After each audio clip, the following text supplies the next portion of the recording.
தோழமை சொந்தங்களுக்கு பணிவான வணக்கங்கள். அன்புடன் KVS. செப்டம்பர், அக்டோபர், நவம்பர் 2023 கடந்த ஆண்டிலே சற்று உடல்நல பாதிப்பினால் நான் சரியான வீடியோக்களை விடவில்லை என்பது உங்களுக்கு தெரியும். அந்த நேரத்திலே ஒரு முக்கியமான டாபிக் குறித்து ஒரு வீடியோ வெளியிடாமல் விடப்பட்டிருந்தது. தற்பொழுது ஒரு தோழர் DAP அலுவலகத்தில் இருந்து நான் போஸ்ட் ஆபீஸிற்கு MTS ரூல் 38 வர முடியுமா என்று கேள்வி கேட்ட பின்னால் ஒரு முக்கியமான இந்த சப்ஜெக்ட் விடப்பட்டிருக்கிறது என்பதற்காகத்தான் இந்த சப்ஜெக்டை தற்பொழுது நான் விவரிக்க காத்திருக்கின்றேன்.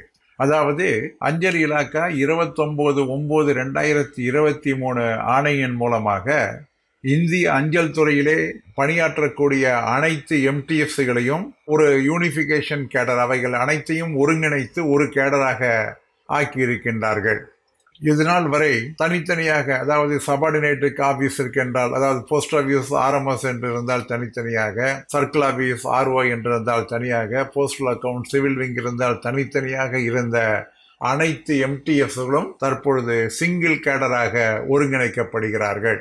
அப்படி ஒருங்கிணைக்கப்படுவதால் அவர்களுடைய அப்பாயிண்டிங் அத்தாரிட்டி மாறுபடுமா, நியமன அதிகாரி மாறுபடுவாரா, அல்லது டிசிப்ளினரி அத்தாரிட்டி ஒழுங்குமுறை நடவடிக்கை அதிகாரி மாற்றப்படுவாரா என்றால் அவைகளிலே எந்த விதமான மாற்றங்கள் இல்லை.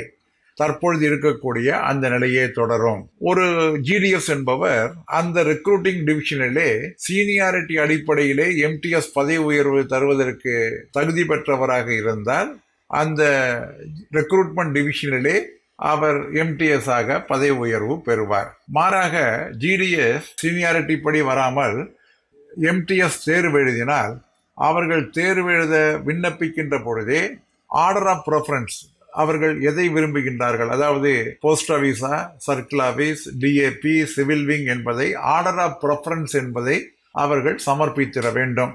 அந்த ஆர்டர் ஆஃப் ப்ரெஃபரன்ஸின் படி அவர்களுடைய, அதாவது அவர்கள் தேர்ச்சி பெற்ற பின்னால் அந்த பணி நியமனம் என்பது வழங்கப்படும்.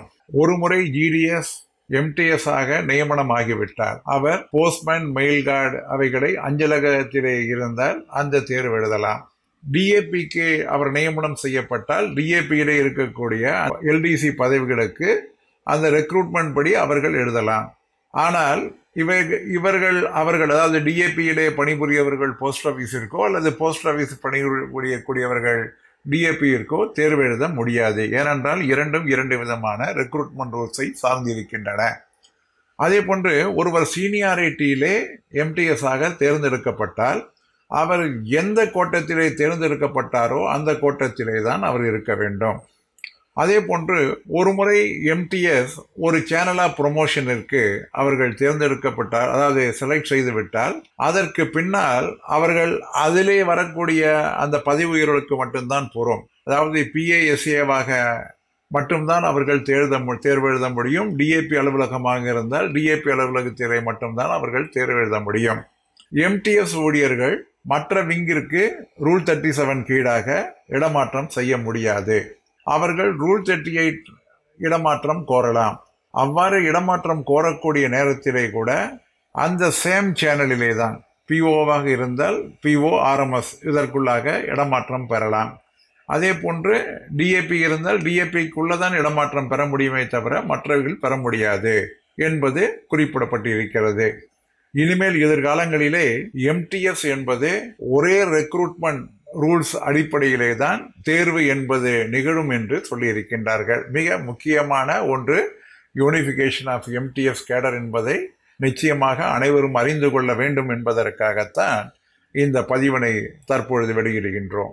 என்ன நண்பர்களே, நிச்சயம் இது பயனளிக்கும் என்று நம்புகிறேன். மீண்டும் சந்திப்போம். அன்புடன் KVS.